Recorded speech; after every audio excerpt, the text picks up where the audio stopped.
আল্লাহ নবী সাল্লাল্লাহু আলাইহি সাল্লাম বলছে, কিয়ামতের পূর্ব মুহূর্তে আগুনের লাল বৃষ্টি হবে, জালজালাতান ভূমিকম্প হবে, খাসফান ভূমি ধসিয়ে দেওয়া হবে, মাসখান চেহারা বিকৃত করা হবে, কাসফান পাথরের বৃষ্টি বর্ষণ হবে, ওয়া আয়াতিন তাতাবাউ কানিজামিন কুতিয়া সিলকুহু। নবীজি বলেন একটার পর একটা এভাবে আযাব আসবে যেন এই তসবির দানা এখান দিয়ে কাইটা দিলে 100 দানা পড়তে মাটিতে কয় ঘন্টা লাগবে?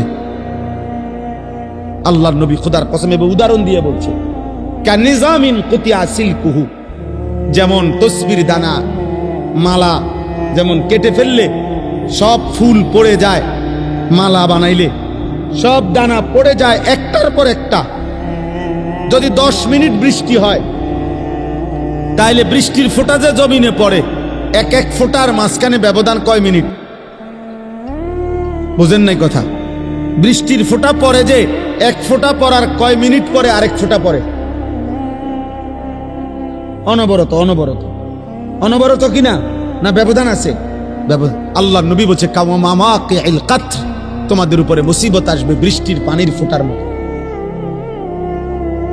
তসবির দানা ছিঁড়ে ফেলার মতো, কাকিতাইল লাইলিল মুজলিম। এগুলো সব কিয়ামতের পূর্বের কথা, এটি হয়ে গেছে এই যে কথা না, নূহ নবীর জমানার কথা বলে না। নবীজি বলছে অন্ধকার অমাবস্যার রাত্রির মতো তোমাদের উপরে মুসিবত আসবে, কিছুই খুঁজা পাইবা না, কি করা উচিত? আল্লাহর নবী বলছে ইউসবিহুর রাজুলু মুমিনান ওয়া ইউমসি কাফিরান, সকালবেলা থাকবা মুমিন, সন্ধ্যা হয়ে যাবা কাফের, সন্ধ্যায় ছিলা মুমিন, সকালে হয়ে যাবা কাফের। আল্লাহর নবী সাল্লাল্লাহু আলাইহি সাল্লাম এক সাহাবী হুযাইফাকে বলছিলেন, হুযাইফা, যদি কোনোদিন আল্লাহর পথে চলতে গিয়ে কাউকে খুঁজে না পাও তাহলে একা গাছের শিকড় গোড়ালি কামড়াইয়া ধরা একা হলেও দ্বীনের উপরে থাকবে। ওয়ালাউ আন তাআদ্দা বিআসলি শাজারাতিন হাত্তা ইউদরিকাকাল মাউত ওয়া আনতা আলা যালিক। মৃত্যু পর্যন্ত আমি অনুরোধ করলাম, আমরা বলার চেষ্টা করছি, আমরা তোমাকে বুঝাইবার চেষ্টা করছি। আপনারা যারা বাবা আছেন, অভিভাবক আছেন, আপনারা আপনাদের ছেলের প্রতি যত্নবান হন। খাট পালং আর সোফার ফার্নিচার, বিল্ডিং আর ইট, টাইলস আর বাথরুম নিয়া এত ব্যস্ত হইয়েন না। 1000 বছর যাবত, লাখো বছর মানুষ টাইলস ছাড়াও ঘুমাইছে বাপ, ইমান ছাড়া যেন না ঘুমায়। মাটির বিছানায় ঘুমাইলে কিছু হয় না রে বাপ, কিন্তু সেজদা ছাড়া ঘুমাইলে বিপদ হবে রে বাপ। আপনার ছেলে যদি মাটির বিছানায় ঘুমাইতো অসুবিধা হতো না, যদি ফজরের নামাজ পড়তো।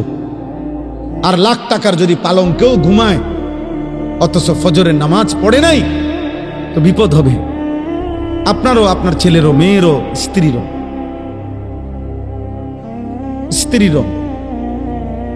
অতএব দয়া করে 2 কথা বললাম। এক, প্রিয় ভাই, তোমরা মনে রাখো, বাবা, যদি আগামীর পৃথিবী নিরাপত্তা, আমাদের জানমালের নিরাপত্তা হতে হয়, আমাদের আল্লাহর সাথে সম্পর্ক ছাড়া হবে না। শুধু বাংলাদেশের একটা দল, 2টা দল নিয়ে ভাবলে হবে না, সারা পৃথিবীর দিকে খেয়াল রাখতে হবে। সারা পৃথিবীর কাফের শক্তি যেই কোনো মুহূর্তে পৃথিবীর যেই কোনো অঞ্চলের মুসলমানদের উপরে আক্রমণ করার জন্য প্রস্তুত। আর একবার শুরু করলে আরেকবার ঘুরে দাঁড়াইতে কষ্ট হয়ে যায়। আজকে 76 বছর যাবত ফিলিস্তিনের মুসলমান ইসরায়েলের হাতে রক্ত দিচ্ছে, এটা হলো ঐতিহাসিক তথ্য। আজকে 61 বছর যাবত রোহিঙ্গা মুসলমানরা বার্মার বৌদ্ধ কাফেরদের হাতে রক্ত দিচ্ছে। একদিন না একদিন। আজকে 76 বছর যাবত কাশ্মীরের মুসলমান ইন্ডিয়ার বেঈমানদের হাতে রক্ত দিচ্ছে। একদিন না দোস্ত। এই জন্য একবার কাটিয়ে ফিরে গেলে আরেকবার সোজা হইয়া দাঁড়াইতে অনেক সময় লাগবে, অনেক সময়। এই জন্য এটা একটা বিষয়। আগামী প্রজন্ম নিরাপদ থাকতে হলে তোমরা নামাজ পড়তে হবে। আমার একটা কথা, একটা ছেলে কল্পনা করো, মনে করেন সবাই ভাবেন তো যে এইখানে মনে করেন যদি 10,000 সাহাবী মদিনার কল্পনা করেন নবীজির যুগটা, একটা মিনিট মনে মনে ভাবেন তো আপনারা যে আমাদের নবী সাল্লাল্লাহু আলাইহি সাল্লামের জামানায় মনে করেন 10,000 সাহাবী নবীজির সামনে বসা, কয় হাজার? তো নবীজি তাদের সামনে বসা, এটা হিসাব ধরেন তো 10,000 সাহাবীর মধ্যে গুনলে মানে 1 2 3 4 5 6 7 8 করে গুনলে তো একজন হবে 1, আরেকজন হবে 10,000, হবে না? মানে সংখ্যা হবে কিনা এরকম কথা বলে না। কিন্তু প্রশ্ন হলো এখন আমার যে এবার আমরা কল্পনা করেন তো 1 নম্বর জন মনে করেন সামনে বইছে আর 10,000 নাম্বার যার সিরিয়ালে উনি মনে করেন একদম পিছনে। তো এই 10,000 সাহাবীর সামনে কল্পনা করেন যে ফজরের নামাজ পড়তো কয়জন, কয় পার্সেন্ট? কথা বুঝছেন নি আমার? 5 ওয়াক্ত নামাজ পড়তো কয় পার্সেন্ট? কথা বলে না। হারাম থেকে বেঁচে থাকতো কয় পার্সেন্ট? হালালের উপরে চলতো কয় পার্সেন্ট? তো বিজয় তাদের হবে না, তো আমগুনি হবে। এবার আমরা এখানে হিসাব করি, এখানে আমরা যদি 1000 মানুষ হই তো এবার আমাদের হিসাব করেন, গুনেন, আমরা গুনেন ফজরের নামাজ কয় পার্সেন্ট? মোবাইলে নারী দেখে না, ছবি দেখে না, উলঙ্গ দৃশ্য দেখে না, এমন কয় পার্সেন্ট? হ্যাঁ বলে, ইনসাফ করেন। তাহলে আমাদের বিজয় আসবে কেমনে ভাই? সাহাবায়ে কেরাম হারাম থেকে বেঁচেছেন শতভাগ, আল্লাহর বন্দিগি করছেন শতভাগ।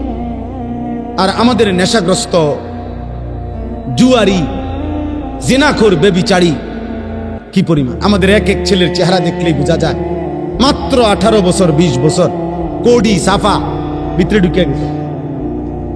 অসভ্য নারী দেখতে দেখতে, উলঙ্গ ছবি দেখতে দেখতে এই হাইওয়ান নিজের বীর্যপাত হতে হতে তার শরীরটা আর কিচ্ছু নেই। আমি যদি বাপ চাচা না থাকতো ছেলেরা, তাইলে তোম করে কইতাম, শুনাইতাম কাছে থাকা। তোমার কাছে জানে না, আমি জানি 16 বছরের ছেলের হালাত কি, 14 বছরের ছেলের হালাত কি, ক্লাস 9 ছেলের হালাত কি।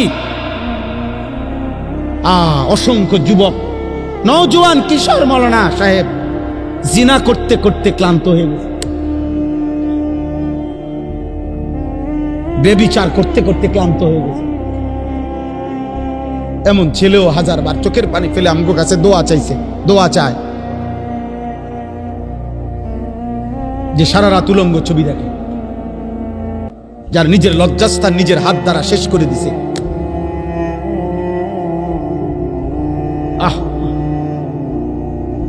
কোন মানুষের শরীরের স্বাস্থ্য, শক্তি, শৌর্য সবকিছুই শেষ করে দিচ্ছে। হ্যাঁ, কি পরিমাণ সন্তান, কি পরিমাণ মানুষ নেশাগ্রস্ত দেখেন। আল্লাহ তাআলা যেটাকে স্পষ্ট হারাম করেছেন, নেশার যেই কোনো জিনিস প্রিয় যুবক, 1 বিন্দু এটাও হারাম, 1 বালতিও হারাম।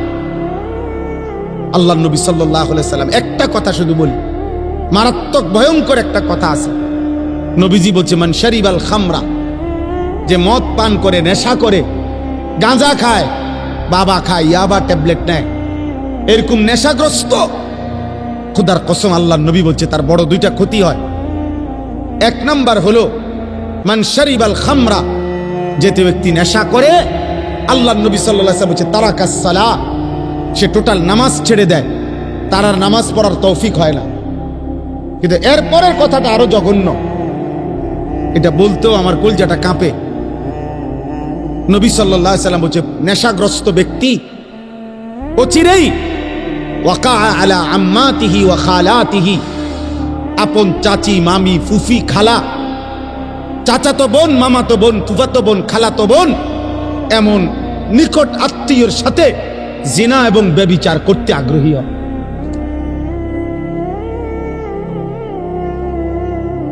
আল্লাহর কসম নবী বলছে। এজন্য যে নেশাখোর ওই জেনা করে। যে নেশা করে সে জেনাও করে, যে জিনা করে সে নেশাও করে। হ্যাঁ, যেখানে গান বাদ্য হয় সেখানে জিনা ব্যভিচার হয়, যেখানে জিনা ব্যভিচার হয় সেখানে গান বাদ্য। এই তিন জিনিস একসাথে, নেশা, নারী, গান একসাথে, এক প্যাকেজ, এক প্যাকেজ। যেখানে মদের আড্ডা সেখানে গানেরও আড্ডা, নারীরও আড্ডা। যেখানে নারীর আড্ডা সেখানে মদেরও আড্ডা, গানেরও আড্ডা। আল্লাহ আমাদেরকে হেফাজত করেন, আল্লাহ আমাদেরকে হেফাজত করেন।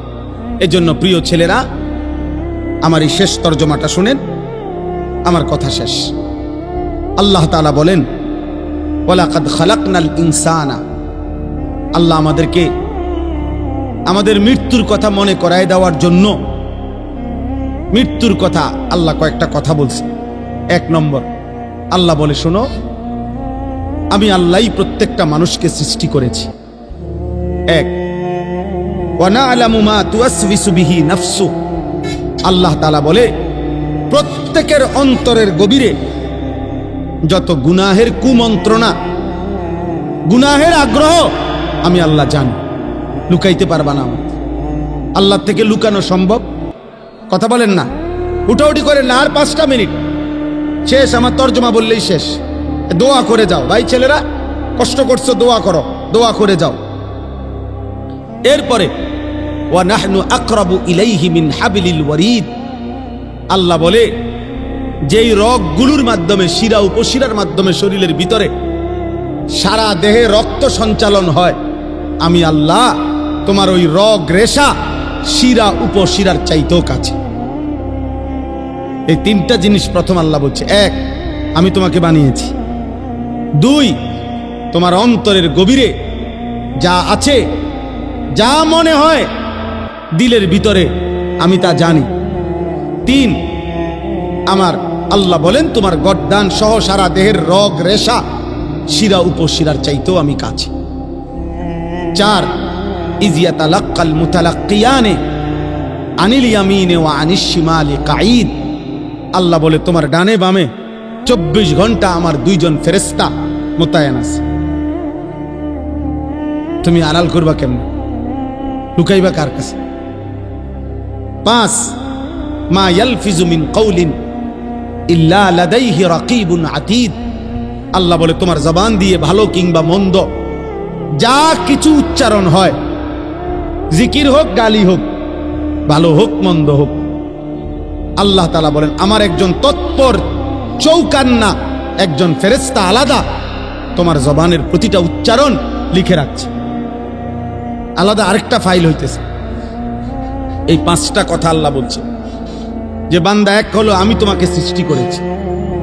2, তোমার অন্তরের শেষ কোণায় ভিতরে যা আছে আমি তাও জানি। 3, এই মাশাআল্লাহ, দেখেন একটা মজার বিষয় হলো, এই অনুভূতি জাগলে ভালো। এই যে ওই ছেলে মোবাইল ছবি উড়াইতে চাইছিল, আরো 3-4 জন একসাথে ধমক দিছে। তার মানে ওনারা এতক্ষণের জন্য হইলেও বুঝছেন যে এটা হুজুর পছন্দ করে না। মাশাআল্লাহ, আল্লাহ আপনার ঘরে বরকত দান করে। সবাই একটু একটু করে কইলেও হবে, সবাই একটু একটু করে বললে হইতো। বাপ যদি চোখের 1 ফোঁটা পানি ফেলেও যদি ছেলেটাকে বলতো, বাপ তোরে কষ্ট করছে আমি ছোট্টবেলার থেকে, বাপ আদর করে করে বড় করছি রে বাপ, তুমি আমার আল্লাহর নাফরমানি করো না বাপ, তুমি নামাজ পড়ো। একজন স্বামী ইচ্ছা করলে প্রয়োজনে স্ত্রীর কাছে 1 ফোঁটা চোখের পানি ফেলেন, ফেলে বলেন, বিবি তোমারে আমি অনেক ভালোবাসি, তুমি আল্লাহর ওয়াস্তে বেপর্দা হইও না, তুমি বেনামাজি থাইকো না রে, নিয়ত করো, চলো আমরা 2 জনে একসাথে নামাজ পড়ে যেন আখিরাত আমরা 2 জনই জান্নাতি হই। হাদিসের মধ্যে আছে, জান্নাতি বান্দাকে যদি, আরে মিয়া 70,000 না, যদি 70 কোটি জান্নাতের হুরও দেওয়া হয়, তারপরেও দুনিয়ার স্ত্রী যদি জান্নাতি হইতে পারে, খোদার কসম ওই স্বামীর জন্য দুনিয়ার স্ত্রীর তৃপ্তির চাইতে সুখের চাইতে 70 কোটি হুরের সুখ বেশি হবে না। হালাল স্ত্রী যতটা আনন্দময় হবে। হ্যাঁ, কারণ সে যুদ্ধ করে কষ্ট সহ্য করে জান্নাতি হয়েছে, আর হুর তো জান্নাতেই তৈরি হয়েছে। এজন্য 70 কোটি না, 70,000 কোটি হুরের চাইতেও দুনিয়ার স্ত্রী দাম, যদি সে জান্নাতি হয়। আল্লাহ কোরআনে বলছে উদখুলুল জান্নাতা আনতুম ওয়া আজওয়াজুকুম তুহবারুন। বাহ, আল্লাহ বলছে জান্নাতে হাশরের ময়দানে আল্লাহ বলবে তোমরা তোমাদের স্ত্রী যাদের নেককার, তোমরা তোমাদের বিবিদেরকে সাথে নিয়ে তোমরা হাসতে হাসতে উদখুলুল জান্নাহ, জান্নাতে ঢোকো, জান্নাতে ঢোকো। এক লগেই তো ঢুকতে দিছিল, স্বামী স্ত্রীরা এক লগেই তো দিছিল। ইয়া আদম উসকুন আনতা ওয়া যাওজুকাল জান্নাহ, এক লগেই তো থাকতে দিছিল। আদম এবং হাওয়া এক লগে থাকতে দিছিল না? বুঝা গেল স্বামী স্ত্রী নেককার হলে এই মজাটাই আলাদা, এই জান্নাতটাই আলাদা। আল্লাহ আমাদেরকে তৌফিক দান করে। ওয়াজাআত সাকরাতুল মাউত বিল হক। আল্লাহ বলেন, এই দেখেন শেষ কথাটা বোঝেন। আল্লাহ বলে বান্দা তোমাকে আমি বানিয়েছি, আমি তোমার ভিতরেরটাও জানি, আমি তোমার শিরা উপশিরা রগ রেশারও কাছাকাছি। আমার 2 জন ফেরেশতা তোমার ডানে বামে, আমার আরেকজন ফেরেশতা তোমার জবানের সব লিখে রাখে। এই ব্যবস্থাপনার এই বেষ্টনীর ভেতরেই একদিন ভালো করো আর মন্দ করো, কাজে লাগাও আর নষ্ট করো, এই অবস্থায় একদিন সত্য সত্য তোমার মৃত্যু যন্ত্রণা শুরু হয়ে যাবে আর তোমার মৃত্যু হয়ে যাবে। যালিকা মা কুনতা মিনহু তাহিদ, যেই মৃত্যু থেকে তুমি পলায়ন করতে চেয়েছে, যেই মরণ তুমি চাও নাই কোনোদিন, তুমি না চাইলেও সেই মরণ একদিন চলেই আসবে। তো কথা বলেন না? অতএব আপনি বুদ্ধিমান হন আর বেকুব হন, চালাক হন আর বোকা হন, আপনি মরে যাবেন। আপনি হাসেন কিংবা কাঁদেন, মরে যাবেন। সুখে থাকেন কিংবা দুঃখে থাকেন, মরে যাবেন। 3 বেলা খানা খান আর উপাস থাকেন, মরে যাবেন। রাজপ্রাসাদের অট্টালিকায় থাকেন আর জীর্ণ কুঠির কুড়ে ঘরে থাকেন, মরে যাবেন। মরতেই হবে বাপ, চলে যেতেই হবে। হবে? কথা বলেন না কেন? হবে হবে। অতএব দোস্ত, আল্লাহ এটাই বলছেন, বান্দা খামখেয়ালি করো না। অনুফিখা ফিস সূর যালিকা ইয়াউমুল ওয়াঈদ। আল্লাহ তাআলা বলেন ইসরাফিল ফু দিবে আর হাসরের মাঠ কায়েম হবে। আর হাসরের মাঠই ইয়াউমুল ওয়াঈদ, যেই মাঠের যেই দিনের ব্যাপারে তোমাদেরকে ভয় দেখানো হয়েছিল যে আখিরাতের হাসরের আযাব বড় কঠিন, সেটা কায়েম হবে। ওয়াজাআত কুল্লু নাফসিম মাআহা সাইকুম ওয়া শাহীদ। আল্লাহ বলেন প্রত্যেকটি মানুষকে 2 জন ফেরেশতা হাসরের ময়দানে নিয়ে আসবে। 2 কাঁধের 2 ফেরেশতা, একজন পিছনে থাইকা সামনে আগাইতে থাকবে তাকে, যে আগে বাড়ো আমি পিছনে আছি, আর আরেকজন আমল নামার ফাইলটা হাতে রাইখা তার সাথে সাথে থাকবে।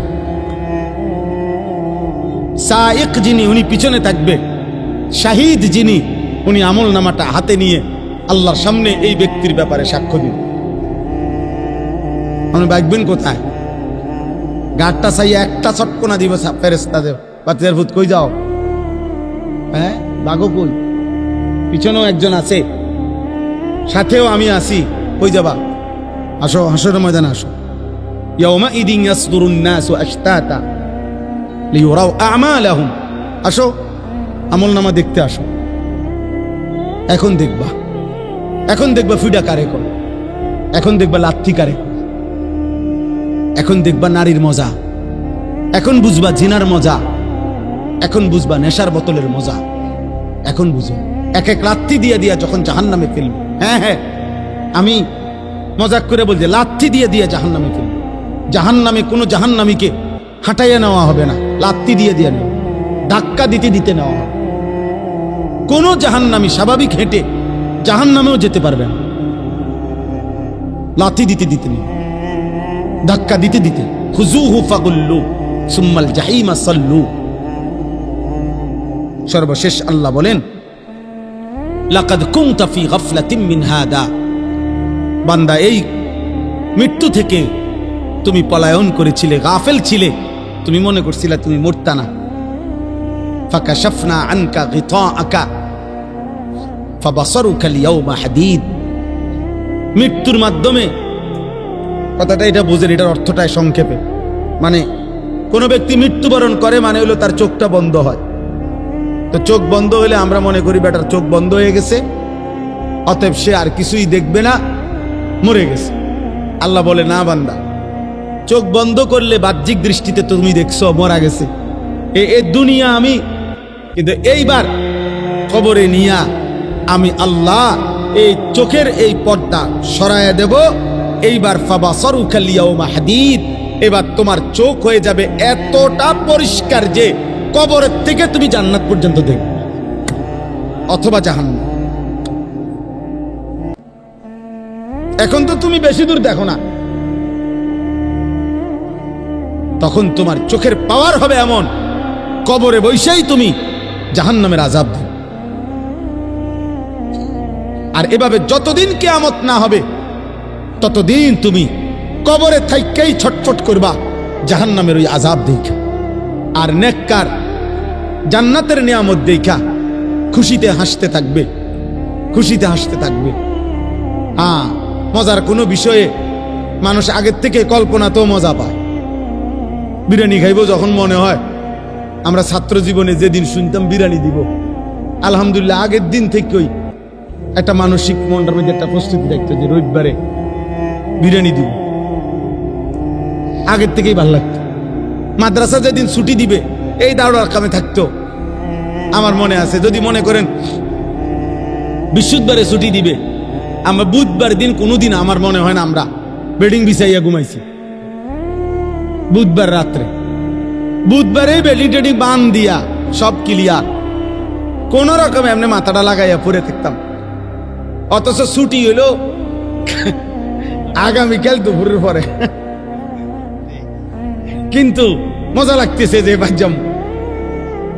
তো জান্নাতি বান্দা জান্নাত দেখেই মজা পাইতে থাকবে আর বলবে, ইয়া রব্বি আকিমিস সাআ, আল্লাহ কিয়ামত হয় না কা, ইসরাফিল ফু দে না কা, হাত্তা আরজিআ ইলা আহলি, আমি আমার পরিবার, আমার হুরেরা, আমার জান্নাতে যাবো না আমি।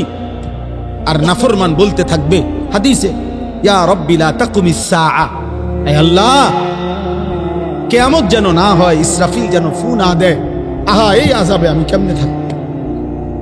আল্লাহ আমাদেরকে হেফাজত করেন। অতএব প্রিয় ভাই, একটা একটা ছেলেকে অনুরোধ করছি, দোস্ত আমি অনেকক্ষণ বললাম, ছেলেরা আমার, একটা একটা ছেলেকে অনুরোধ করলাম, নষ্ট হইও না, নষ্ট হইও না, নারীর ফান্দে জীবন শেষ করে দিও না, মোবাইলটার দিয়া জীবনটা নষ্ট করে দিও না, একটা মোটর সাইকেলের জন্য এমন সুন্দর একটা যুবক নষ্ট হয়ে যায়ও না, 12,000 14,000 টাকার একটা মোবাইলের কাছে এমন একটা হায়াত, এমন একটা জীবন চরিত্রহীন বানায় দিও না, বরং জীবনটা সুন্দর করার চেষ্টা করেন। প্রত্যেকের কাছে অনুরোধ, নবী সাল্লাল্লাহু আলাইহি সাল্লামের একটা একটা সুন্নাত, একটা একটা সুন্নাত আমল করবেন। আল্লাহ তাআলা আমাদেরকে তৌফিক দান করেন। আমি এক্ষুনি ইনশাআল্লাহ দোয়া হবে,